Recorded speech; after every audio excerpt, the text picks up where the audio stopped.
एक चीज और क्लियर करूं, मेरे मखदूम पाक ने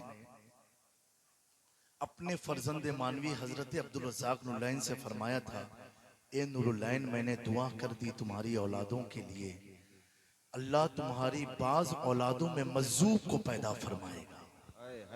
वाह वाह। किसको पैदा फरमाएगा? मज़्ज़ूब को पैदा फरमाएगा। और ये सिलसिला आज तक चला आया है। ये मखदूम पाक की दुआओं का असर है। किसका असर है? और आगे मखदूम पाक ने फरमाया, ए नुरुलैन, बाज तो तुम्हारी औलादें ऐसी भी आएंगी जिनमें मेरी सिफत पैदा हो जाएगी। बोलो बोलो, जिंदाबाद जिंदाबाद। मेरी सिफत पैदा हो जाएगी। तो एक मज़्ज़ूब कामिल, और मज़्ज़ूब तो कैसे होते मालूम है आपको? मज़्ज़ूब कैसे होते हैं? वो तो अगर कह दें जा तुझे जन्नत मिल गई, अल्लाह ताला उसे जन्नत अता फरमाता है। एक अलग दुनिया उनकी, एक अलग जिंदगी है, ये जिंदगी से बिल्कुल अलग।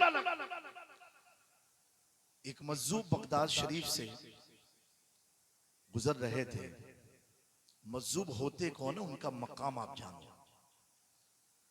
तो फजर की नमाज के बाद आज भी, कल इंशाल्लाह मैं भी बगदाद शरीफ जा रहा हूँ। बोलो सुभान अल्लाह। सुभान अल्लाह। अल्लाह आपको भी सैयद जलाल की बरकत से गौसे आजम की चौखट दिखा दे। तो नमाज फजर की पढ़ के मज़्ज़ूब थे, कलंदर थे, और गुजरे।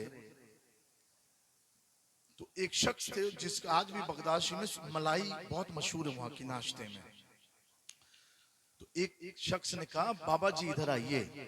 वो आए, एक गिलास दूध दिया और मलाई दिया और रोटी दिया, उन्होंने खा लिया।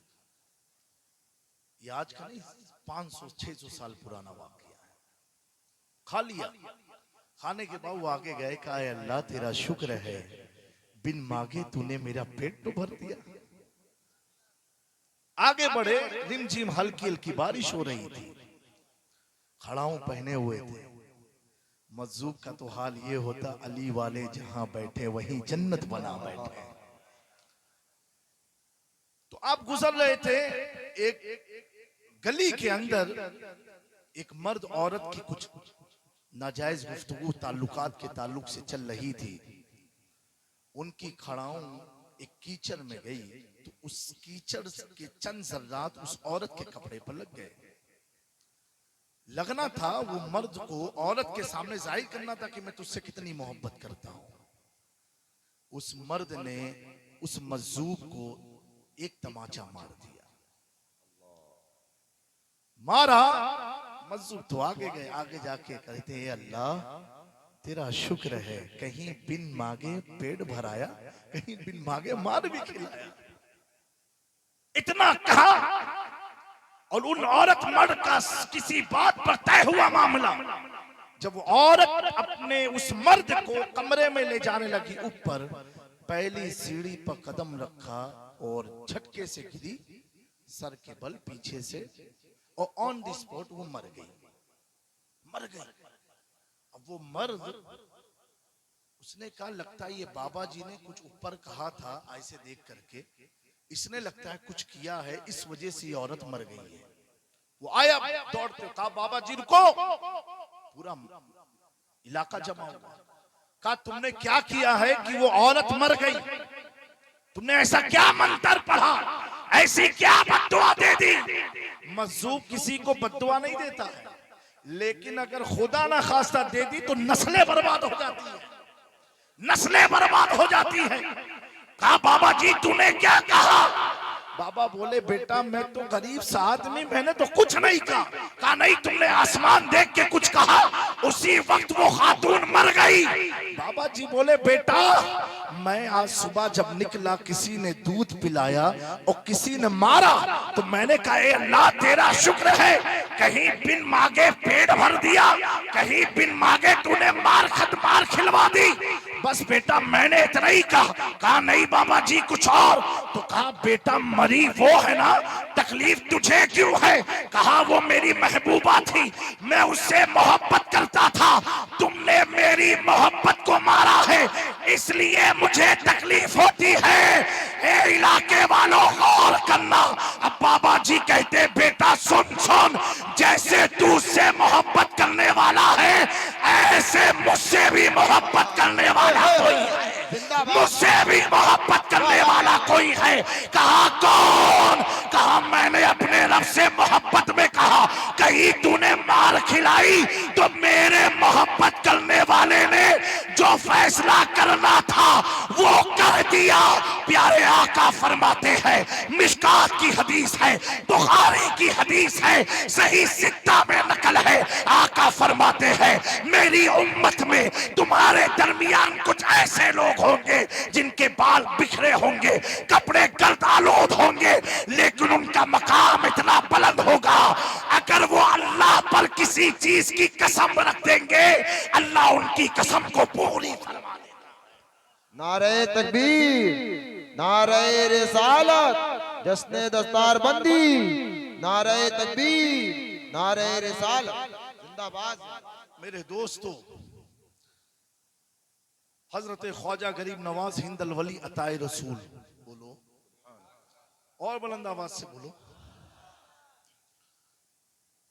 आप जा रहे थे हल्के में और जाते वक्त एक पंडित जी ने देखा गरीब नवाज को। किसने देखा? अभी तो आजकल बहुत दिखते हैं ना। इंशाअल्लाह ताला एक तरीके पर नहीं रहता कभी दुनिया का हाल, हर कमाले रा जवालो हर जवाले रा कमाल है। हम सब के लिए इबरत का अल्लाह मौका दे रहा है, अभी भी वक्त है, सुधर जाओ। आपसी छोटी छोटी सियासतों में मत पड़ो। हमारा तो हाल इतना बुरा हो गया है कि महल्ले की एक मस्जिद है तो एक मस्जिद में अगर 10 महल्ले हैं इलाके में और एक मस्जिद है तो 10 महल्ले की लड़ाई उस मस्जिद से चल रही है। तो दूसरी मस्जिद को हम कहां से बचा पाएंगे जब अपनी ही मस्जिद में हम लड़े पड़े हुए हैं। बहरा मुसलमानों, मुत्तहिद हो जाओ। आपके साथ मखदूम पाक की औलाद है और जिसके साथ सुल्तान अशरफ की औलाद है उसे घबराने की क्या जरूरत है। तभी तो हमने कहा बिगाड़ेगा क्या कोई शैतान हमारा, हम ऐसी हिफाजत में बैठे हुए हैं।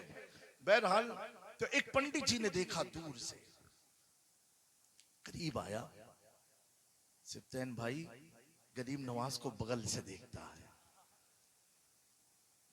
चौंक गया वो, फिर बाएं जानिब आता है, फिर चौंक गया, फिर पीछे से देखता है, चौंका, फिर आगे कुछ गरीब नवाज के मुरीदीन वगैरह थे उनको हटा करके महफिल में आया, सामने से देखता है।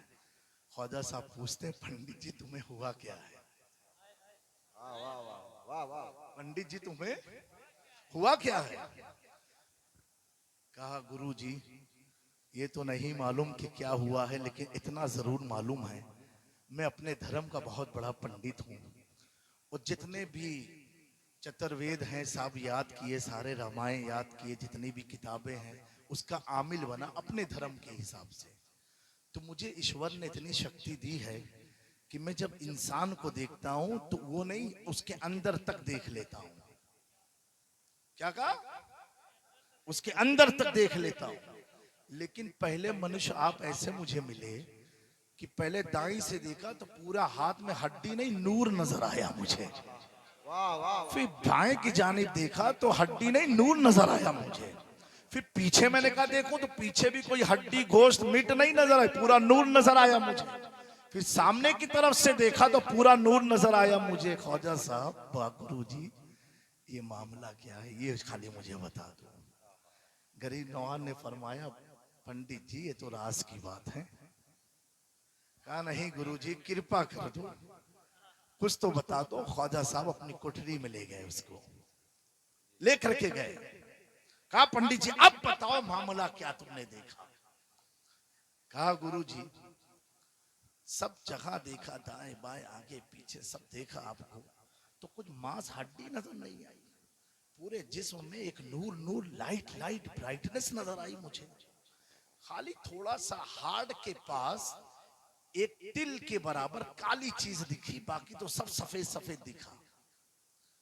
आज कोई बोल दे किसी पीर साहब को कि दिल के पास काला लगा तो मुरीद उसका चेहरा काला कर देंगे, लेकिन ख्वाजा साहब का जब्त देखो, सब्र देखो, और अंदाजे तबलीग देखो। ख्वाजा साहब मुस्कुरा करके गुफ्तगू फरमा करके उससे बोले, पंडित जी और क्या क्या देखा? कहा भाई यही देखा, सिर्फ वो जो काला काला था वो समझ में नहीं आया, और पूरा जिस्म आपका न मांस है न हड्डी है वो समझ में नहीं आया, यही आप मुझे समझा दो। मेरे दोस्तों, एक पंडित हक की तलाश में रहा, उसे ख्वाजा के जिस्म में नूर नूर नजर आया। ये कैसे मुसलमान है 24 जिन्हें ख्वाजा तो छोड़ो रसूलुल्लाह भी नूर नजर ना आए। तभी तो मेरे इमाम ने अकीदा दिया, ए बद मजहबो सुनो, तुम नूरे मुस्तफा के लिए लड़ रहे हो। अहमद रजा तो अकीदा ये देता है, या रसूल अल्लाह तेरी नस्ले पाक में है बच्चा बच्चा नूर का, तू है आईने नूर, तेरा सब खराना नूर। जिंदाबाद जिंदाबाद, नारे तकबीर, नारे रिसालत, नारे रिसालत, जिंदाबाद। लेकिन दोस्तों, अगर आप मेराज अशरफ को देख रहे हो तो एक बात याद रखना, मैं उलमा की तवज्जो चाहता हूं। आलिम को देखो, आलिम को देखो, आलिम को देखो, नमाज तुम्हारी मुकम्मल हो जाएगी, नमाज कामयाब हो जाएगी, इबादतें दुरुस्त हो जाएगी। आलिम में मत देखना। अगर मैं देखोगे तो वारिस पाक मस्जिद से बाहर निकल आते थे, निकल आते थे, निकल आते थे। तो मैं कहता हूं, आलिम को देखोगे नमाज बच जाएगी, आलिम में देखोगे इधर उधर भटक जाओगे। और सुनो, सैयद को मत देखो, सैयद में देखो। हाय हाय, जिंदाबाद जिंदाबाद। सैयद को मत देखो, सैयद में देखो। तो जब सैयद में देखोगे तो कहोगे क्या बात है रजा, और जबरस्तान करम की जहरा है कली हुसैन और हसन को। नारे तकबीर, नारे रिसालत, नारे रिसालत, फैजाने जलाल अशरफ, फैजाने जलाल अशरफ, उलमाए अहले सुन्नत, नारे तकबीर, नारे रिसालत। एक बात और, एक मिसाल दे के आपको क्लियर करूं, सुनने का मूड रखते हो कि नहीं रखते हो? हाथ उठा के बताओ जो घर जाने वाले हैं। ठीक है भाई, जिसको जाना प्रोग्राम के बाद चले जाना, मुस्कुरा के कहो सुभान अल्लाह। आप ऐसे मुस्कुराते रहो, कभी गमज़दा मत होना। जब तक नबी का खानदान है मुस्कुराते रहना। बोलो बोलो, एक बार मुस्कुरा के दिखाओ मुझे। नहीं नहीं, हंस के नहीं, दांत इतना अच्छा नहीं है, थोड़ा मुस्कुराओ बस खाली। अल्लाह आपकी मुस्कुराहट को सलामत रखे। ये मैं क्यों मुस्कुराया हूं आपको मालूम है? लिखा रहता है आप लखनऊ में मुस्कुराइए, आप लखनऊ में हैं। मैं कहता हूं लखनऊ में आने से मुस्कुराने क्या जरूरत है? मैं कहता हूं मुस्कुराइए, आप आले रसूल के बीच में हैं। और प्यारे आका फरमाते हैं कि कुछ पैसे उसे भी ना हो तुम्हारे पास, दीन के मामले में तो पैसा जल्दी निकलता ही नहीं है।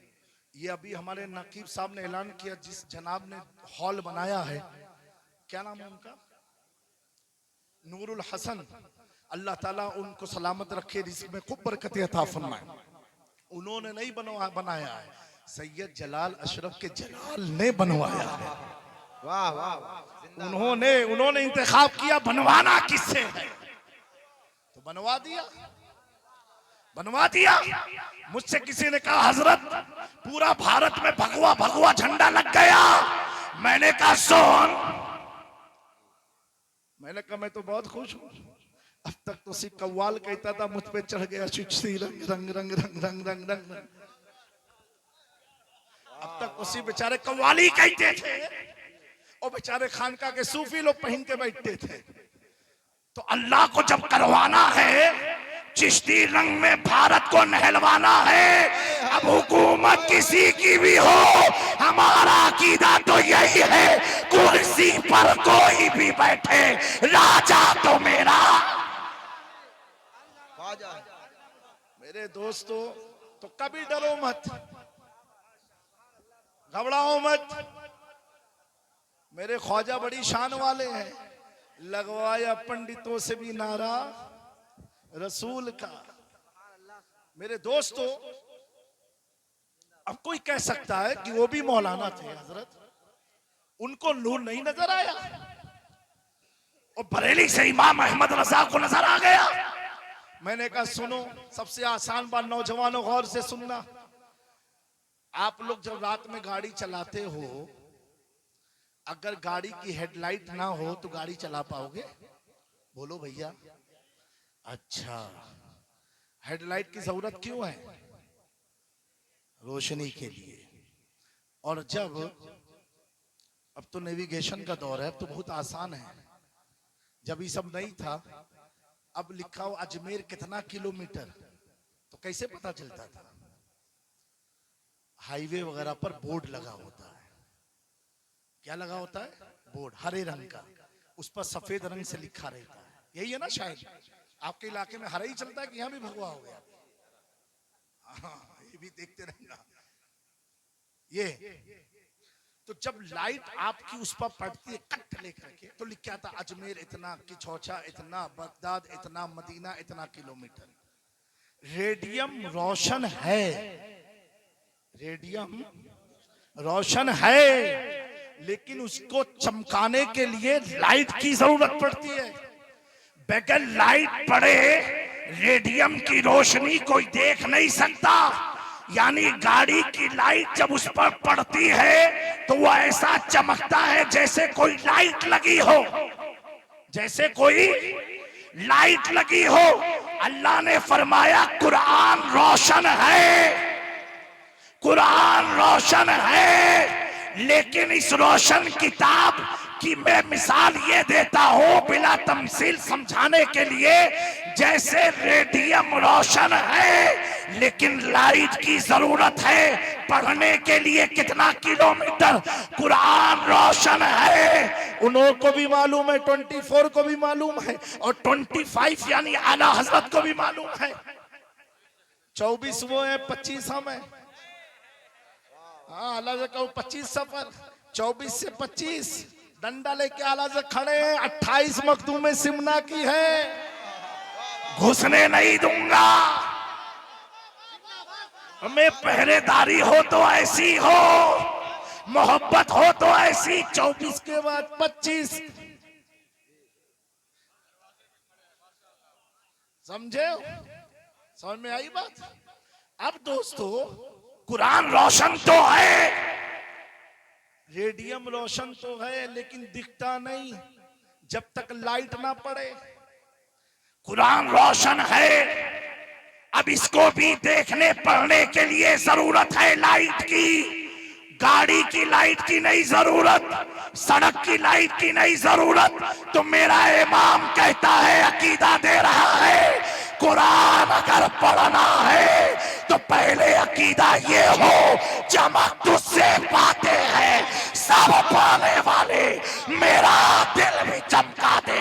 चमकाने वाले जब दिल चमका, अब मेरा इमाम मक्के की धरती पर खड़े होकर के अर्ज करता है, कहता है गौर से सुन तो रजा, काबे से आती है सदा, मेरी आंखों से मेरे यार का। नारे तकबीर, नारे रिसालत, नारे रिसालत। अल्हम्दुलिल्लाह। अब इन्हें नूर नहीं दिखता, अब इन्हें नूर नहीं दिखता। मैं समझ गया गाड़ी की लाइट फ्यूज है, गाड़ी की लाइट फ्यूज है। और हमें दिखता है बगदाद यहाँ है, किछौछा यहाँ है, अजमेर इधर है। एक बात और आपको बता दूं, कितना लाइट की कितनी जरूरत है। लाइट यानी मोहब्बत रसूल की। आला हजरत इहदिना सिरातल मुस्तकीम तर्जुमा किया, 24 ने किया। 24 समझते हो ना? बिल्कुल बदबूदार चेहरा, चेहरे पर काला दाग जिसके होता है वो 24, पैजामा ऊंचा हो वो 20। अब मैं हम लोग की दाढ़ी देखो, मक्खी घुस जाए तो बोसा दे के निकले, सुभान अल्लाह, और सुभान इनके वहां घुस जाए तो मर के निकले। हमारे कोई इमाम मौलवी जो है ईतर की बोतल जेब में नहीं रखते, और इनके जेब में ईतर की बोतल। और जब मस्जिद, सांड हो कि इंसान हो? समझ में यही नहीं आता। आप कब से देख रहे हो हजरत मेराज में आपके सामने ये उलमा है कि नहीं? बोलो है कि नहीं? ए बाबू चाय वाले कहाँ हैं? आप भी प्रधानमंत्री बनेंगे। हाँ भैया दुआ दे दो ना, आमीन बोलो। काय कुछ चिटकते, वो बनेगा तो इंशाल्लाह वो भी कुछ रंग चढ़ाएगा। तो बाबू चैया बाद में पिलाओ, मेहनत हम करी थे, ऑयल इनको पिलाया जा रहा है, क्या मतलब का है? थोड़ी देर और सुन लो, फिर चाय वो सब मिल के पिया जाइए। पियो कि नहीं साथ में? अरे हम जाने जलसवा जिसे खत्म हुआ तो अपने रास्ते, अब तो हो ही। लेकिन ये यकीनन आपकी मोहब्बत है। और मैं ये कहूं, इतनी ठंडक में, इस रात में आदमी अपना बिस्तर अपने काम के लिए भी नहीं छोड़ता है। हकीकत बात है। ये उलमा, ये आप, ये यकीनन अल्लाह ने आज आपको चुना है कि आओ मेरे महबूब बंदों की महफिल में बैठ जाओ। ये आप चुने हुए लोग हो। क्या हो? एक जुमला देता हूं उलमा की दुआओं के साथ, आप चुने हुए लोग हो। क्या हो? इस इलाके में कितने मुसलमान होंगे अल्हम्दुलिल्लाह, लेकिन हर आदमी नहीं पहुंच पाया, चुने हुए लोग आए। आपको चुना है अल्लाह ने, आपको अल्लाह ने चुना, आपको चुना, मुझ नाचीज को चुना, हजरत की दुआओं से चुना, सिप्तैन भाई को चुना, इतने सारे लोग को चुना है, अल्लाह ने चुना है। अब एक मिसाल दे बाबू, भाई सुनो, चाय वालों को अभी कर दो थोड़ा बैठे।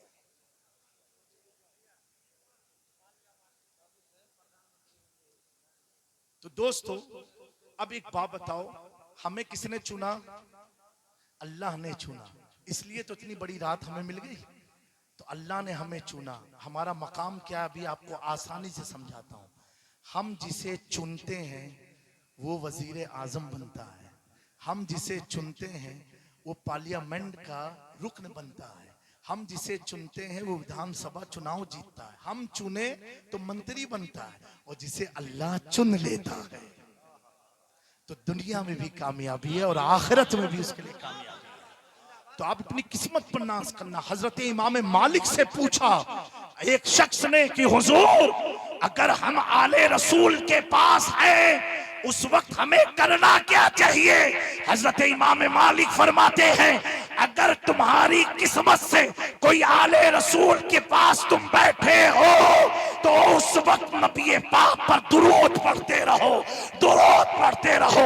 कहा हुजूर ऐसा क्यों? कहा ऐसा इसलिए शक्ल मेराज अशरफ की है, खून मुस्तफा जाने है। तो दुरूद पढ़ते रहो, दुरूद पढ़ते रहो, कब जब आले रसूल को देखते रहो। इसलिए मैंने आपसे दुरूद शरीफ पढ़वाया है। तो मेरे प्यारो, 24 और 25 की लड़ाई में एक बात और बताऊं आपको। इहदिना सिरातल मुस्तकीम, ए अल्लाह, 24 ने कहा, ए अल्लाह हमें सीधा रास्ता दिखा, जबकि हिदायत का कहीं माना देखना है ही नहीं। क्या कहा? दिखा। 24 जिनकी हालत सांड की तरह है। हमारे इमाम अहले सुन्नत वल जमात 25। आला हज़रत ने किया तर्जुमा, ए अल्लाह सीधे रास्ते पर चला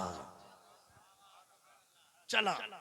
और ये इतनी इंपॉर्टेंट दुआ है कि हर नमाज में हम मांगते हैं अल्लाह चला, वो कहते हैं अल्लाह दिखा। हम कहते हैं चला, वो कहते हैं। हाल क्या हुआ मालूम है? हाल क्या हुआ? हम इतनी दुआ मांगी कि जैसे 12वीं शरीफ आई हम चले, जुलूस में चले, और ये हमें देखते हैं चलते क्यों, चलते क्यों? मैंने कहा दुआ कबूल हुई है, दुआ कबूल हुई है, चलते। अरे चलते क्यों हो? मैं कहा दुआ कबूल हुई है। तुम देखते क्यों हो? तुम देखते, तुमने कहा देखा, तो तू देख रहा है। हम चल रहे, बगदाद ये देखते हैं हम चलते हैं, अजमेर ये देखते हैं हम चलते हैं, और बफज़ले इलाही कल क़यामत के दिन ये देखेंगे हम जन्नत की तरफ चलते रहेंगे, चलते रहेंगे, नारे रिसालत, चलते रहेंगे। तभी तो मेरा इमाम कहता है तुझसे और जन्नत से क्या मतलब, वहां भी दूर हो। रसूलुल्लाह की जन्नत रसूलुल्लाह की। ए अल्लाह हमें भी चला दे, ए अल्लाह चला। फरिश्ते कहे चुप। पूरी जिंदगी दुआ तो मांगा, दिखा दिखा, देखना तेरा पड़ोसी जा रहा है, तू देखना तेरा ये जा रहा है, तू देखना मिराज मियाँ के मुरीद मिराज मियाँ के साथ जा रहे हैं, तू देखता रह। इनकी किस्मत में देखना है, हमारी किस्मत में चलना। अल्लाह ये चलना सलामत रखे। बोलो अल्लाह हमारा बैठना सलामत रखे। कहा ख्वाजा साहब यही समझा दूं ब्लैक ब्लैक डॉट क्या है? अल्लाह अकबर। मेरे ख्वाजा साहब मुस्कुरा के फरमाते हैं, पंडित जी एक बात पूछूं? तुमने तो बहुत सारी बात कही, एक बात मैं भी पूछूं? बोले बिल्कुल गुरुजी पूछिए। कहा सारा राज खोल दूंगा, सब कुछ बता दूंगा, लेकिन पंडित जी एक चीज तुमसे पूछता हूं बस। कहा पूछिए गुरुजी। कहा एक बार कलमा पढ़ लो ना। कहा कलमा मैं पढ़ूंगा और सीने का दाग आपके खत्म हो जाएगा? ख्वाजा साहब बोले हाँ। कहा पढ़ के देख लो। दोस्तों यहाँ पर जहन हाजिर करना। आज के टाइम पर 5-10 मिनट में किसी पंडित जी को आप कह सकते हो कलमा पढ़ो? हमें बहुत खराब रात चल रहा, अभी तो चले जाओगे अंदर। जबकि ये सत्ता बदलती है 5-5 साल में, बदलती है। चुनाव हुआ बदल गई। और उस जमाने में गरीब नवाज कह रहे कलमा पढ़। जो सत्ता 5 साल की नहीं थी, पृथ्वीराज चौहान का राज चल रहा था। एक राजा के हुकूमत में बोल रहे ख्वाजा। तो कैसी गरीब नवाज ने तबलीग 10-15 मिनट में की होगी, या कैसा अखलाक पेश किया होगा, या कैसा किरदार दिखाया होगा कि 5-10 मिनट के बाद आए हुए मेहमान को कह रहे बस कलमा तो पढ़ ले। अब मैं तुम 40-40 दिन ले जा करके मुसलमान को मुसलमान नहीं बना पाए। तुम दरवाजे दरवाजे जा करके भी किसी को मस्जिद तक ना ले जा पाए। अगर ले करके गया था बेदाग, निकला दाग ले करके। तुम्हारा हाल तबलीग का तो ये है कि किसी को पक्का मुसलमान भी ना बना पाए और चले हो खानकाहों पर उंगली उठाने। सुनो मेरे गरीब नवाज, नगर नगर डगर डगर, गली गली, महल्ले महल्ले, घर घर, मकान मकान तबलीग के लिए नहीं गए। सिर्फ एक चटाई पर बैठ करके अल्लाह अल्लाह अल्लाह की सदा बुलंद की।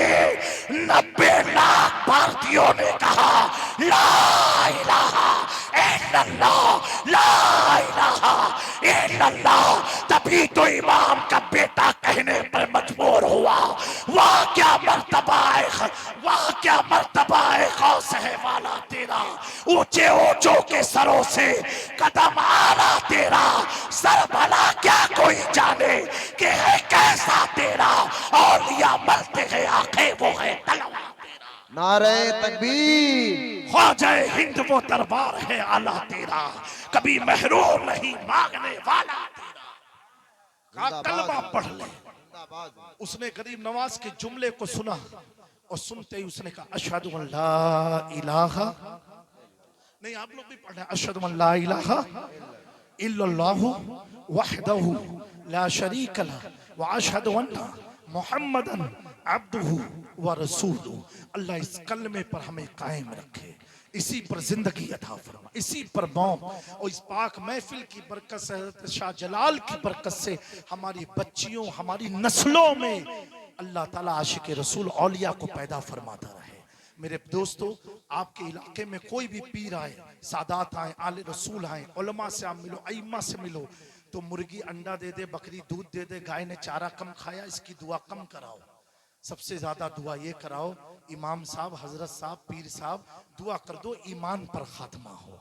आज बड़ी तेजी से लोग मुर्तद हो रहे हैं, ये पूरी एक प्लानिंग चल रही है और कुछ ऐसे भी लोग हैं जो बराए नाम के मुसलमान हैं, अंदर से उनके अंदर कुफ्र और शिर्क मिला हुआ है और वो दाढ़ी टोपी लगा करके हमें बहकाने की कोशिश कर रहे हैं। ऐ नौजवानों, इतना याद रखना, हम इम्तिहान की घड़ी में चल रहे हैं। किसकी घड़ी में चल रहे हैं? इम्तिहान की। किसी ने हमसे कहा कि हजरत 22 तारीख को तो हमने सोचा था बड़ा कोहरा होगा, ठंडक पड़ेगी, ये होगा वो होगा, लेकिन उस दिन तो सूरज निकला। मैंने कहा इम्तिहान चल रहा है, ये इम्तिहान का दौर है। अब कोई समझाने नहीं आने वाला है, समझाने वाले बहुत समझाते समझाते चले गए, दिखाने वाले दिखा दिखा करके चले गए। आज क्या जरूरत थी शाहजलाल को जाए जैसी मुकद्दस धरती को छोड़ करके 9 साल इस इलाके में गुजारा है। जरूरत क्या थी? क्या माल की कमी थी? क्या प्रॉपर्टी की कमी थी? क्या खाने पीने की कमी थी? क्या दोस्त रिश्तेदार परिवार की कमी थी? नहीं नहीं, 9 साल इस इलाके में दे करके 9 सदियों के ईमान को बचाया है। औलिया ने अपने घर को छोड़ा है, अपने जाति मफाद के लिए नहीं, अपने नाना की उम्मत को शिर्क और कुफ्र से बचाने के लिए छोड़ा है। मैं कहता हूं, अगर आप सऊदी जाते हो, दुबई जाते हो, बर्तानिया जाते हो, आपका हाल क्या होता है? लकीर के फकीर होते हो, वहां जाने के बाद ए अम्मा जमीनिया खरीद लियो, पैसा भेज देबे, ए अम्मा गड़ियो ले लो, ए अम्मा अपोलो में इलाज कराए, ए अम्मा उधर चली जाए, ए अम्मा इधर चली जाए, ए बेटा पैसा हम भेजबे, अम्मा तू घबराओ ना। पता क्या चला? हम बाहर जा करके कमाते हैं, जो प्रॉपर्टी बनाते हैं, मकान बनाते हैं, बंगले बनाते हैं, गाड़ियां खरीदते हैं, अपने घर के तमाम तर हुकूक को अदा करते हैं। लेकिन वारे ख्वाजा करीम नवाज आपकी तबलीग को सलाम, वारे मखदूम अशरफ समनानी आपकी तलके सल्तनत को सलाम। मेरे ख्वाजा ने जब अपने मादरी वतन संजर को छोड़ा, तारीख गवाह है, पूरी जिंदगी भारत में गुजार दी। मेरे ख्वाजा ने पैसे लेकर के संजर में मकान ना बनाए, महल ना बनाए, बल्कि पूरी जिंदगी जिस हालत में आए थे उसी हालत से दुनिया से चले गए। उसका बदला अल्लाह ने क्या दिया? कश्मीर जाओ, बड़ी हवेली देखो, लिखा रहता है उस हवेली पर अताए करीम नवाज। लखनऊ चले जाओ, लिखा रहेगा फैजाने करीम नवाज। पूरे भारत में देखो, अरे भारत की बात तो दूर की है, अभी फ्रांस का राष्ट्रपति भारत में आया था 26 जनवरी को, और उसने हमारे प्रधानमंत्री से कहा कि मुझे महबूब इलाही निजामुद्दीन औलिया की तरफ जाना है। एक बात पूछना चाहता हूं, जो वर्ल्ड के 3 सुपर पावर कंट्री में जिसका नाम आता हो, जो फ्रांस का राष्ट्रपति है, जिसके सामने बड़े बड़े मुल्क कांपते से नजर आते हैं, आंख में आंख डाल के कोई बात नहीं कर पाता है, जिसके इस्तेकबाल के लिए हमारी भारत सरकार ने अपनी सारी मिलिट्री को लगा दिया, नौसेना को लगा दिया, सारी आर्मी को लगा दिया। भारत का राष्ट्रपति जिसका खैर मकदम करता हो, भारत का प्रधानमंत्री जिसके पीछे चलता हो, वो फ्रांस का राष्ट्रपति। और कैसा राष्ट्रपति है? ऐसा है जिसकी पहचान मुस्लिम विरोधी मानी जाती है, जो मुसलमानों का दुश्मन है, जिसने फ्रांस में नबी पाक का मुजस्समा बनवाया, जिसने फ्रांस में कुरान पाक को चलवाया, जिसने फ्रांस में हुजूर पाक की तौहीन की, जिस तौहीन के सबब आपने कुछ साल पहले सुना होगा टर्की के एक नौजवान ने उसे भरी सभा में तमाचा मारा था। जब वो राष्ट्रपति भारत में आता है, भारत किसका है? दिल्ली वालों का नहीं है, भारत किसका है? अजमेर से चलने वाले मुल्क का नाम भारत है। उसने क्या कहा? ए वजीर आज़म हिंद, मुझे निजामुद्दीन दरगाह पर जाना है, वहां पर जाना है। जब प्रधानमंत्री ने पूछा आप वहां क्यों जाएंगे? Why you are planning to go to महबूब इलाही निजामुद्दीन औलिया होली शरीन? तो उसने कहा I have read about the Nizamuddin Auliya, he was the great Sufi sant of Islam, I have to visit on his grave। उसने कहा मैंने पढ़ा है कि निजामुद्दीन औलिया भारत के सबसे महान सूफी संत का नारे तकबीर, नारे रिसालत, फैजाने जलाल अशरफ, नारे तकबीर, नारे रिसालत। मेरे दोस्तों, इससे पता क्या चला? क्या पता चला? जो मुस्लिम विरोधी मुल्क फ्रांस है, उसने भी ख्वाजा के शागिर्द के सामने अपने सर को खम करके कहा, मैं मुजरिम हूँ आका, मुझे साथ ले लो के रास्ते में है, जा बचा। वाह वाह वाह, जिंदाबाद जिंदाबाद जिंदाबाद। इंडिया की किसी भी इलेक्ट्रॉनिक मीडिया ने इस खबर को नहीं चलाया, इस खबर को छिपाया। मेरे दोस्तों, आप जाना गूगल में सर्च करना, 28 जनवरी को फ्रांस का प्राइम मिनिस्टर कहां था, राष्ट्रपति कहां था, तो कहीं और नहीं था, ख्वाजा के गुलाम कुतुबुद्दीन बख्तियार काकी, उनके गुलाम बाबा फरीदुद्दीन गंजे शकर, उनके गुलाम निजामुद्दीन औलिया के कदमों के पास खड़ा था। और सिर्फ खड़ा नहीं था, उसने कहा, I have read about Nizamuddin Auliya.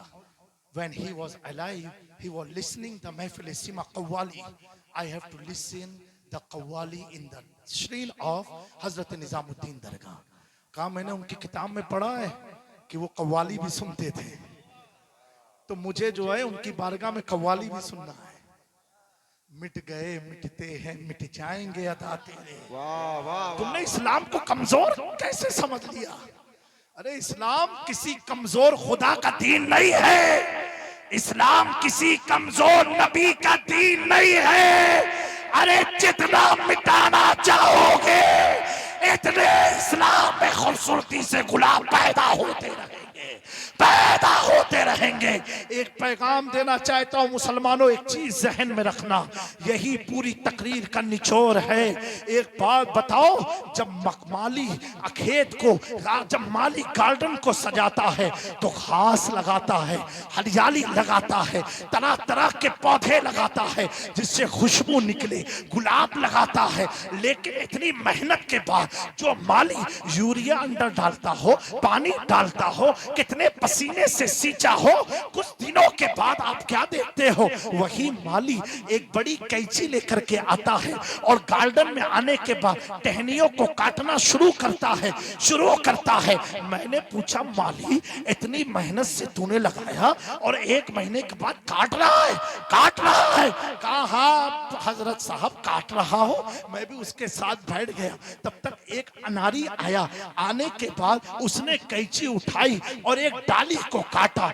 जैसे काटा, माली चिल्लाया, तूने उसको काटा क्यों? मैंने कहा, माली साहब इतना गुस्सा मत करो, सुबह से तो इतनी तुमने काट डाली, अभी क्यों काटी है? तो माली ने कहा, हजरत जी मैंने जितनी काटी है ये सब फजूल की थी, उसने जो काटी है वो सीधी टांग को काट दिया है, इसीलिए मुझे गुस्सा आया। मुसलमानों इबरत का वक्त है, फजूल की टहनी बनोगे, गैरों के हाथों से काटे जाओगे। अगर चाहते हो तुम्हारा घर बचा रहे, अगर चाहते हो तुम्हारी जात बची रहे, अगर चाहते हो तुम्हारा मकान बचा रहे, अगर चाहते हो तुम्हारा खेत खलियान बचा रहे, अगर चाहते हो परिवार बचा रहे, तो फजूल की टहनी मत बांध, गुलामी मुस्तफा में आ जा। यही चोर तेरी हिफाजत करते नजर आए। जिंदाबाद। धरती का उसूल है, उलटफेर इस कुदरत ने धरती पर खूब किया है। जो फजूल का होता है उसे मार दिया जाता है। लेकिन सुनो, अगर सीधे आदमी पर कोई तलवार मारता है, कोई गोली चलाता है, तो सीधा आदमी तो चला जाता है, तब खुदा की कुदरत जोश में आती है। अब तक तूने जिसे मारा था वो तो फजूल के थे, उन्हें तो धरती की जरूरत भी न थी, वो बेनमाजी थे, बदकार थे, उनके अंदर दिया था, रोजा का मरहमा पा के रोजा नहीं रखते थे, माल देने के बावजूद ज़कात अदा नहीं करते थे, साहिब इस्तिताअत होने के बावजूद हज नहीं करते थे, मार दिए जाओगे। लेकिन अगर सीधी टहनी पर चलती है तो दोस्तों भारत की धरती गवाह है। सन 2002 में पूरा प्लान किया गया कि अहमदाबाद का नाम कर्णावती कर दिया जाए, लेकिन जिस वक्त ऐलान होना था, क्योंकि अहमदाबाद किसी राजा का बसाया हुआ नहीं, 4 अहमद अल्लाह के वलियों का बसाया हुआ शहर है, और उन चारों वलियों ने इत्तेफाक किया था कयामत तक इस शहर का नाम अहमदाबाद होगा। जब नाम बदलना चाहे तो 2000 का सन था। गूगल में जाके देख लेना। ठीक 9 बजे पूरे गुजरात में ऐसा जलजला आया कि आज तक लोग भूल गए कि कर्णावती करना है कि अहमदाबाद। वाह वाह वाह। इसीलिए दोस्तों ये बात मैं तुम्हें बता दूं, मुगलों का नाम बदला जाए तो बेफिक्र रहो। कौन सा उन्होंने दीन का बहुत बड़ा काम किया है? जिसने किया हजरत औरंगजेब हमारे सर के ताज हैं। वो इतने बड़े सूफी थे, अल्लाह अकबर। जब मखदूम पाक की बारगाह में हाजिरी देने आए कचौचा शरीफ, उनके जमाने में मसनवी कब्रें बहुत बन रही थी, लेकिन लोग कब्रें बना बना के धंधा शुरू करते रहे, जैसे आज भी खूब चल रहा है। उनके जमाने में भी था। तो हजरत औरंगजेब, मैंने नॉन मुस्लिम से कहा कि तुमने ये कहते हो कि मंदिरों को तोड़ा है, मैंने कहा कितनी दरगाहों को तोड़ा, ये भी लिस्ट देख लो। हजरत औरंगजेब की बात कर रहा हूं मेरे प्यारों। सलाम करते जवाब नहीं आता ना, शहीद कर देते थे, तोड़ देते थे। लेकिन जब कचौचा शरीफ आए, सलामी दरवाजे से हर कदम पर 2 रकात नमाज पढ़ते हुए, हर एक कदम रखा 2 रकात नमाज। आस्ताने मखदूम पाक में गए। वजीर ने पूछा कि हुजूर, आप सुल्तानुल हिंद में गए, बहराइच शरीफ गए, महबूब इलाही में गए, वहां ये अमल आपने नहीं किया? कचौचा शरीफ में हर 2 रकात, हर कदम पर 2 रकात नमाज।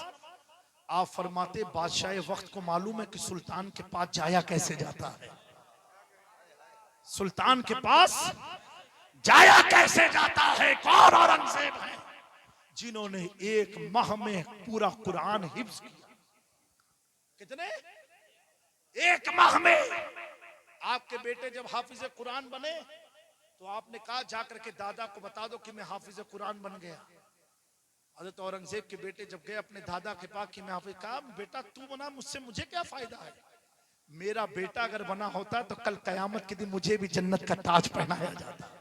आज वो बच्चे के माँ बाप किस्मत पर नाश करे जिनके बच्चे हाफिज आलिम हुए। तो बेटा जाकर के कहा, औरंगजेब ने पूछा दादा ने क्या कहा? कहा दादा तो नाराज हो। कहा मेरा बेटा बना होता तब मुझे फायदा मिलता ना, अब तो तेरे अब्बा को ताज पहनाया जाएगा, मुझे क्या फायदा? ये जुमला उनके दिल पर लग गया। लगा तो आज भी हम लोग को चोट लगती है ना, लेकिन सुबह उठो फिर वही हालत, फिर रात में चोट लगती, सुबह उठो वही हालत। हजरत औरंगजेब ने तय कर लिया कि अब्बा की जिंदगी में पूरे कुरान को हिफ्ज कर लेना है। कर लिया। रमजान का चांद जैसे निकला, औरंगजेब ने दिल्ली की जुमा मस्जिद से ऐलान कराया कि इस रमजान की जुमा मस्जिद में तरावी की जमात कोई और नहीं, वक्त का बादशाह औरंगजेब आलमगीर करेगा। अब दोस्तों सुना दूं थोड़ा सा और आगे? आए मजूक की बात थी, सुना दूं? अभी ख्वाजा साहब का वाकया वाकई ये थोड़ा ही अभी हुआ है, क्योंकि बच्चों की दस्तार है, इस वजह से थोड़ा वो भी जान लें। खड़े हुए, दस्तार है, जमात हुई। अरे तो औरंगजेब ने तरावी पढ़ने के बाद पीछे से एक शख्स ने लुकमा दे दिया। बादशाह को लुकमा देना कितनी बड़ी बात, उनसे लोग कांपते थे, उनका फैसला काटो गला, चलते थे लोग। नमाज मुकम्मल हुई, हजरत औरंगजेब मिंबर पर खड़े हुए, कहा मुझे लुकमा किसने दिया था? अब सबने सोचा जिसने दिया आज तो गया। एक मजूब कलंदर, अल्लाह का वली, बोलो बोलो, अरे बुलंद आवाज से बोलो, अगर तेज नहीं बोलोगे तो मैं माइक को रख दूंगा नीचे। खड़े हुए, कहा मैंने दिया था। कहा बाबा जी आपने? बोले हाँ मैंने दिया था। कहा मैंने लेकिन सही पढ़ा? उन्होंने कहा नहीं आपने गलत पढ़ा था, इसलिए मैंने आपको लुकमा दिया। उस वक्त जो भी मकतबे से जो कुरान छपा था, पब्लिश हुआ था, 6-7 नुस्खे मंगाए गए, 9 मंगाए गए, अल्लामा साहब ने बयान किया है 9 मंगाए गए। उसमें से 5 एडिशन औरंगजेब के मुआफिक बता रहा है, इन्होंने सही पढ़ा है, और 3 एडिशन वो बाबा जी जो मजूब थे, अल्लाह के वली थे, उनके फेवर में बता रहा है। हजरत औरंगजेब फरमाते हैं बाबा जी देखो 5 नुस्खे तो यही बता रहे जो मैंने पढ़ा है, अल्लाहु अकबर। वो अल्लाह के वली जलाल में आए, कहा औरंगजेब तूने वर्क पर लिखे हुए अल्फाज को हिफ्ज किया है। अपनी टोपी उतारी, औरंगजेब के सर पर रखा और कहा पढ़ कि मैंने कहां से याद किया है। जब आसमान की तरफ देखा, अब औरंगजेब के सामने आसमान नहीं, अल्लाह ने उस टोपी की बरकत से लोहे महफूज पर लिखा हुआ कुरान जाहिर फरमा दिया। अब औरंगजेब से पूछते हैं वो बाबा जी, पूछते बता औरंगजेब तेरा पढ़ना सही था कि मेरा पढ़ना सही था। कहा वक्त के वली बादशाह वक्त अपनी गलती पर नादिम है। जो आपने लुकमा दिया था वो सही था। वो कौन सा थी जिसने लुकमा दिया था? उसे दुनिया मलकुल उलमा अल्लामा जफरुद्दीन बिहारी के नाम से जानती है। बता क्या चला? उलमा हाफिज मदरसे से बनते हैं और औलिया मदरसे से नहीं, माँ के पेट से हाथ से कुरान बनते हैं। उलमा किताब को पढ़ के याद करते हैं, औलिया लोहे महफूज को देख के याद करते हैं। नारे तकबीर, नारे रिसालत। वो तासीर देखी बदलते हजारों की, तकदीर देखी। अगर आपको लगता है कि हम कहाँ हैं, तो मेरे प्यारों मैंने पहले कहा इनमें देखो, तुम कहीं और नहीं हो, मखदूम समना के सामने बैठे हो। मेरे मखदूम ने फरमाया है जब मेरी औलाद रूहाबाद को छोड़ती है, वो तना नहीं मैं उसके साथ मौजूद रहता हूँ। ए पंडित जी कलमा पढ़ लो। पंडित जी ने कलमा पढ़ा, पंडित जी का कलमा पढ़ना ही था। अब ख्वाजा साहब पूछते पंडित जी अब बताओ क्या दिख रहा है, क्या दिख रहा है? कहा गुरुजी जो दिखता था काला सा एक डॉट वो भी खत्म, वो भी नूर नजर आ रहा है, वो भी नूर नजर आ रहा है। अल्लाह अकबर। अब मेरे ख्वाजा जी से उसने पूछा अब तो राज बता दो, मैंने तो कलमा भी पढ़ लिया। कहा सुनो पंडित जी सुनो, मेरे रब ने अपने महबूब की अता से मेरे जिस्म को नूर बनाया है, और वो जो तुम काला काला डॉट देख रहे थे, तू भी पंडित जी बड़ी मेहनत किया है परमात्मा तक पहुंचने के लिए, ईश्वर तक पहुंचने के लिए बड़ी मेहनत की। कर्म भी तेरे बहुत अच्छे रहे, इसलिए तो ख्वाजा मिले। नसीब वालों को तो वली मिलते हैं। कर्म भी बहुत अच्छे थे। वो जो काला काला तू देख रहा था ना, वो तू अपने कुफ्र को इस नूरी आईने में देख रहा था। तू अपने कुफ्र को इस नूरी आईने में देख रहा था। ऐ पंडित जी अफसोस, तूने जो कलमा पढ़ा ना, जैसा मैं नूरी हूँ, अल्लाह ने मेरी बरकत से तेरे वजूद को भी नूर बना दिया है। जब तक बिके न थे तो कोई पूछता न था, तुमने खरीद कर मुझे अनमोल कर दिया। मेरे दोस्तों, आप सबसे यही इल्तिमास है कि बुजुर्गों से जुड़े रहो, अल्लाह वालों की बारगाह में जाया करो, उनकी बारगाह से फ्यूज और बरकत हासिल करते रहो, और इन वक्त के हालात से घबराओ नहीं। तुम्हें फिक्र करने की जरूरत नहीं है। इतना याद रखना, इतना याद रखना, जब जुल्म शबाब पर होता है, एक हम देखते हैं कितना हाई है, एक अल्लाह के नजदीक जब शबाब पर जुल्म होता है, मुझे तो अभी महसूस नहीं हो रहा कि कोई जुल्म हो रहा है। मैं तो समझ रहा हूं इन्हें बैठाया ही इसलिए गया है ताकि हम अपनी मस्जिदों को आबाद करें। इन्हें बैठाया ही इसलिए गया है ताकि हम अपने उलमा और बुजुर्गों से करीब हो जाएं। इन्हें बैठाया ही इसलिए गया है ताकि हम आपस में मुत्तहिद हो जाएं। अच्छा, मुत्तहिद होने की बात पर और वाज़े कर लूं, हमारा इत्तेहाद हर मुसलमान से नहीं हो सकता, मर जाएंगे तन्हाई में, नहीं हो सकता। हमारा इत्तेहाद सिर्फ उसी से हो सकता है जिसका ये अकीदा हो, जहां पानी अता कर दे, भरी जन्नत हिबा कर दे, नबी मुख्तार कुल है, जिसे जो चाहे अता कर ले। जिसका अकीदा हुजूर के लिए मुख्तार है, वो हमारे सीने का ताजदार है। वाह वाह वाह वाह।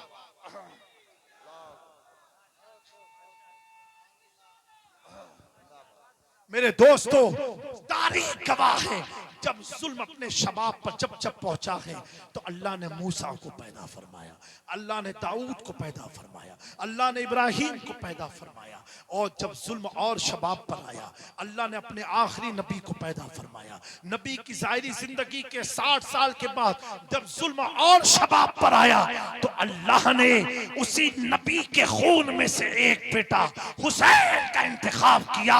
और जिस हुसैन ने 72 को लेकर के 22,000 की दास्तान का खात्मा कर दिया, वो हुसैन की शहादत ऐसी शहादत हुई कि हमारे भारत का राष्ट्रपिता यानी गांधी जी कहते हैं, अगर हुसैन जैसे 72 सिपाही मेरे पास आ जाए तो मैं 24 घंटे में अंग्रेजों की गुलामी से भारत को आजाद कर। मेरे दोस्तों, जिसकी शहादत पर मंडलेला नाज करता हो, गांधी जी नाज करते हो, उसे हुसैन इब्ने अली कहा जाता है। फिर जब जुल्म भारत की धरती पर शबाब पर आया तो अल्लाह ने ख्वाजा गरीब नवाज को भेजा। फिर शबाब पर आया अल्लाह ने सालार मसूद गाजी को भेजा, उनके बाद गरीब नवाज को भेजा, उनके बाद मखदूम सिमनानी को भेजा, उनके बाद बेशुमार औलिया आए और आते रहेंगे। अपनी कामयाबी, अपनी हिफाजत चाहते हो तो दुनिया की सियासतदानों के बोलने पर भरोसा मत करना। अगर भरोसा करना आले रसूल की जात पर करना, अपने उलमा से करना। क्योंकि मेरे प्यारो, ये अगरचे 5,000 कमाते हैं लेकिन आपको रब से दूर नहीं, रब से करीब करने का काम करते हैं। अपने उलमा का ख्याल रखो, अपने मदरसे का ख्याल रखो। बहुत खराब दौर से हम गुजर रहे हैं। ये स्पेन की पॉलिसी हमारे मुल्क में नाफिज की जा रही है। स्पेन में क्या हुआ, इस्लाम को कैसे मिटाया गया, कैसे काट काट के नहीं, पहले मदरसे बंद कराए गए, मसाजिद बंद कराई गई। मेरे दोस्तों, ये मदरसा हमारा हथियार है, ये मस्जिद हमारी हथियार है, इसे जाए मत होने देना। अगर चाहते हो मस्जिद का तहफ्फुज, अपनी मस्जिद को अपनी पेशानियों से भर दो। इबादत करने वाले हो, तुम मस्जिद का ख्याल रखो, मस्जिद तुम्हारा ख्याल रखेगी। तुम मस्जिद को भरो, अल्लाह तेरे पेट को भरेगा। तुम मस्जिद की तरफ बढ़ के आ, अल्लाह तुझसे करीब हो जाएगा। ऐ यूपी के मुसलमानों, इन चंद बात पर अगर मेरी बात कोई बुरी लगी हो, माफ करना। खुदारा अपनी जिंदगी को तब्दील कर लो। हम अय्याशी के लिए, शराब के लिए, जुए के लिए, सत्ते के लिए, जिनाखोरी के लिए, एक दूसरे पर तोहमत लगाने के लिए पैदा नहीं किए गए हैं। हम अल्लाह और उसके रसूल के दीन पर अमल करने के लिए पैदा किए गए हैं। हम अपना अमल ऐसा बना लें, ऐसा बना ले। आज भी हमारे मुल्क हिंदुस्तान में ऐसे भी हिंदू हैं, हम सफर करते हैं, हमें मालूम है। आज ही हमारी फ्लाइट में पंडित जी थे, साथ में आगे की सीट पर थे। एक शख्स कुछ दीनी मामलात पर बहस कर रहा था, कुछ पूछ रहा था। बात होते होते जब अहमदाबाद से हम लखनऊ पहुंचे तो वो पंडित जी निकले नहीं, उनकी 4 नंबर की सीट थी, मेरी 5 नंबर की थी। तो मैं कहा आप चले तभी तो मैं कहा नहीं नहीं गुरुजी पहले आप चले, पहले आप आगे जाए ना। उससे मेरी कोई जान ना पहचान, ना मेरे इलाके का, ना मेरे वतन का, लेकिन मेरे इलाके का, मेरे राज्य सूबे का नहीं है। लेकिन मैं समझ गया ये जामी मियाँ की कदर नहीं है, ये इस दाढ़ी और टोपी की कदर हो रही है, इस दाढ़ी और टोपी की कदर हो रही है। मेरे मुसलमान भाइयों, अगर तुम देखते हो आज के दौर में इन्हें चोटी रखने में शर्म नहीं आती तो तुम्हें दाढ़ी रखने में क्यों शर्म आ रही है? दाढ़ी तो रखो कम से कम, ये तुम्हारे तहफ्फुज का जरिया बनेगा। ये किसने तुम्हारे दिमाग में डाल दिया है कि दाढ़ी रखने से नुकसान होता है? हमें दाढ़ी रखने से नुकसान नहीं, दाढ़ी रखने से खुदा मिलता है, रसूल मिलते हैं। और जो तेरा मुखालिफ होगा अल्लाह उसके अंदर तेरा खौफ पैदा फरमा देगा। और कम से कम इतना तो सोचो, अगर खुदा ना खास्ता कहीं शहीद हो गए तो तेरी दाढ़ी की बदौलत तुझे जमीन मिल जाएगी, ना तो कोई भी तुझे आग के हवाले करके चला जाएगा। कुछ तो मुसलमानों बेदारी लो, कुछ तो होश के नाखून लो, कुछ तो अपनी जिंदगी में तब्दीली पैदा करो। कब तक गफलत की नींद सोते रहोगे? कब तक अपनी जिंदगी इस तरह बनाते रहोगे? तुम सही हो जाओ, बहन बेटियां सही हो जाएंगी। आज बड़ी तादाद में हमारी कौम की बच्चियां गैरों के साथ जा रही हैं, उसकी असल वजह हमारे नौजवान है, हमारे नौजवान है। क्या है? शादी जब जाती है, ए अम्मा मैं नहीं करी हूँ, काहे नहीं करी हो के चेहरे पर तिला बहुत बड़ी है, मैं नहीं करी हूँ। ए अम्मा मैं नहीं करी, बहुत काली है। तो तू कितना गोरा है कि अमेरिका से आया है? अब अपनी शक्ल भी देख ले। लेकिन मेरे दोस्तों, ये आप जुल्म कर रहे हो, आप अपनी नस्लों को तबाह कर रहे हो, आप अपनी जनरेशन को बर्बाद कर रहे हो। उस वक्ती चीज का नाम है दौलत, वक्ती चीज का नाम है। आज हमारी शादी का हाल, जिस आका ने शादी को रहमत बनाया, आज हमने क्या हाल कर दिया कि लाख लाख रुपया लेंगे, जहेज लेंगे, लड़की से शादी करने जा रहे हो कि भीख मांगने का काम शुरू कर दिया। ए मेरी कौम के जिम्मेदार लोगों, जब तक आप अपने अंदर तब्दीली नहीं लाओगे, आपकी औलादें आपको देख करके संवरने वाली हैं। एक शख्स ने कहा, आपके यूपी का वाकया है कि हजरत 7 साल का बच्चा है, माँ बाप आए, कहा हजरत मेरा बच्चा गाली बहुत बकता है तो दुआ कर दो। कोई ने करतव कर दिया। अस्तगफुरुल्लाह, मेरा दिमाग तो इतना खराब हुआ कि मैं क्या बताऊं। 7 साल की उम्र में करतव ये किया कि गाली बक के माँ बाप को। मैंने उस बच्चे से कहा, बेटा तू नीचे जा। माँ बाप से मैंने कहा, ईमानदारी से बताना कितना साल हुआ शादी के? बोले इतना साल हुआ। हमने कहा, ये बताओ कितनी तुम लोग की लड़ाई होती है? कहा हजरत बहुत लड़ाई होती, जब देखो ये लड़ा कराते मुझसे। तो हमने कहा, कितनी गाली बकते हो? हंसने की बात नहीं, अफसोस की बात है। कितनी गाली बकते हो? अरे हजरत गलती हो गई। गलती तो हो गई, अब 7 साल के बच्चे की गलती कैसे सुधार पाओगे? कैसे सुधार पाओगे? अगर वो बच्चा तुम्हें लगता है 2 महीने का है, गूंगा है, बहरा है, नहीं दोस्तों, 2 महीने का बच्चा बहरा गूंगा नहीं होता। जो माँ बाप बोलते हैं वही तो बोलना वो सीखता है। उसे किसने सिखाया था ये पानी है? उसे किसने सिखाया था ये चावल है? उसे किसने सिखाया था ये मैगी है? उसे किसने सिखाया था ये प्लेट है? वो 2 महीने से सुनता आ रहा, ये चावल है, ये दाल है, ये पीले रंग की दाल है, ये काले रंग की दाल है। जो जो माँ बाप बोलते गए, बच्चा सीखता गया।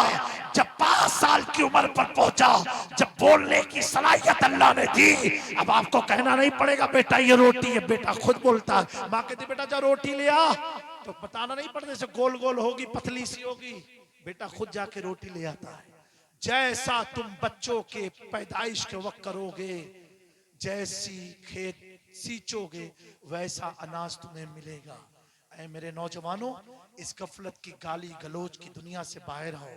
और अगर तुमको यही एक करतव किसी ने कर दिया तो जाओ पूरी जिंदगी तलाशते रहो। 20,000 दो, 10,000 दो, 5,000 दो। जब लुट लुटा जाओगे तो किछोछा याद आएगा, चलो मखदूम साहब में इलाज करा लेते हैं। ये कौम का हाल है। ऐसे हाल से बाहर निकल आओ।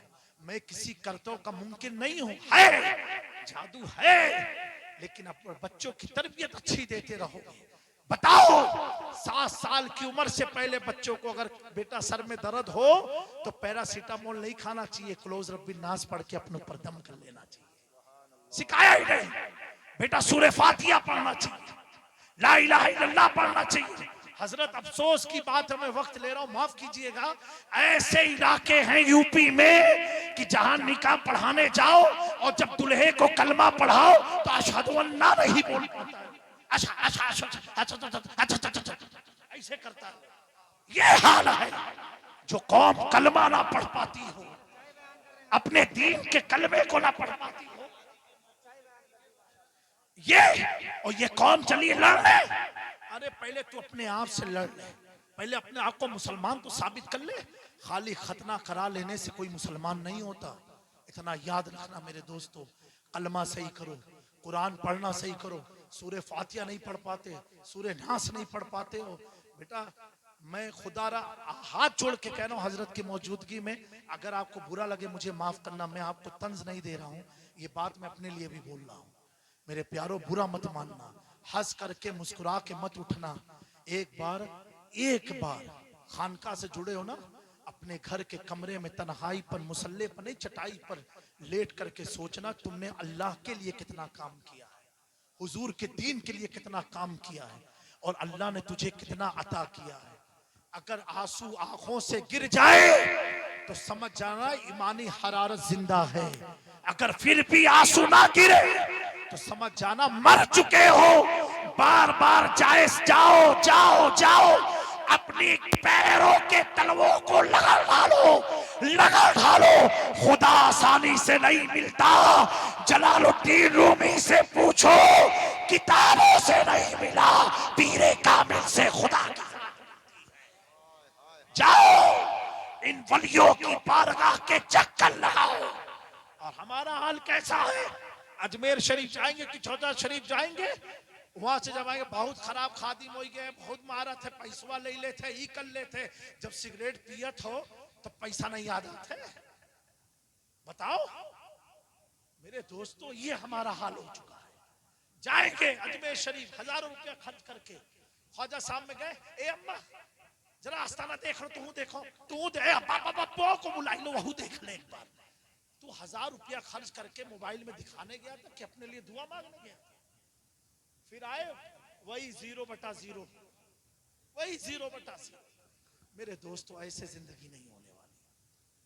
कुछ अपने अंदर तब्दीली लाओ, बुजुर्गों की सोबत इख्तियार करो, खानकाहों के चक्कर लगाओ, वलियों की बारगाह में बैठा करो। उससे इंशाअल्लाह तबारक तआला, इमाम गजाली ने फरमाया है, कपड़ा नापाक होता है उसे पानी की जरूरत होती है, और पानी से भी कपड़ा पाक नहीं होता, फिर सूरत की शुआओं की जरूरत होती है।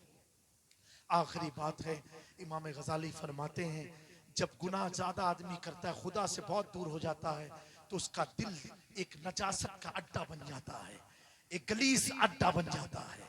अब उसे नमाज की तौफीक छीन ली जाती है, अजान सुन के उसको नमाज पढ़ने का मन नहीं होता। अस्तगफिरुल्लाह, नौज़ बिल्लाह। मेरे दोस्तों, इमाम गजाली फरमाते हैं, इस दिल की नजासत को अगर साफ करना है तो एक तरीका है, वो तरीका यह है कि खुदा की खशियत में आंखों से आंसू गिराओ। आप फरमाते हैं वो आंख के आंसू के पानी में इतनी ताकत है कि वो दिल की नजासत को साफ कर देता है।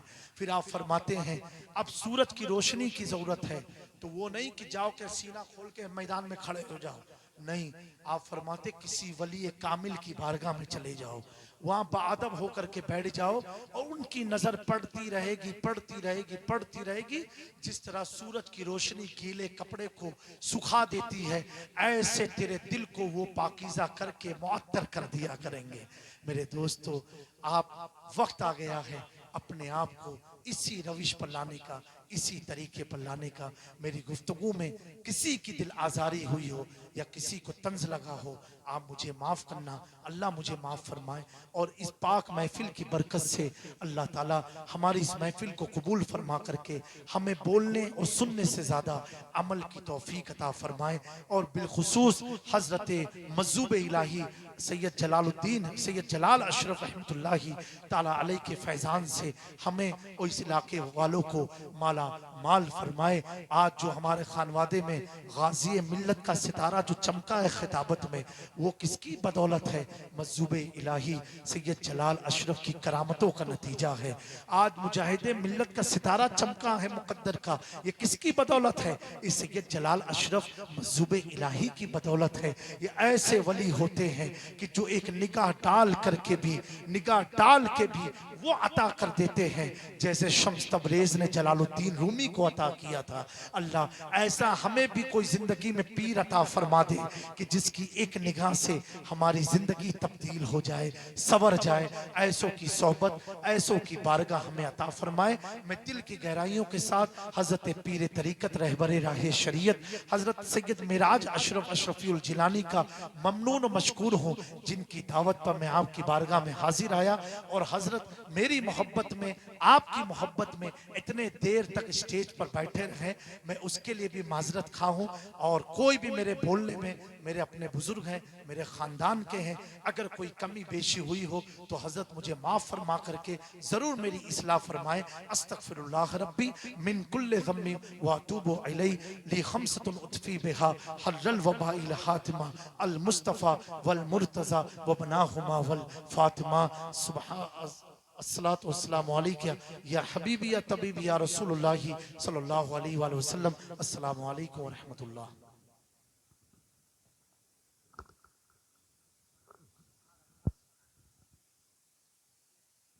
सुबहान अल्लाह, सुबहान अल्लाह।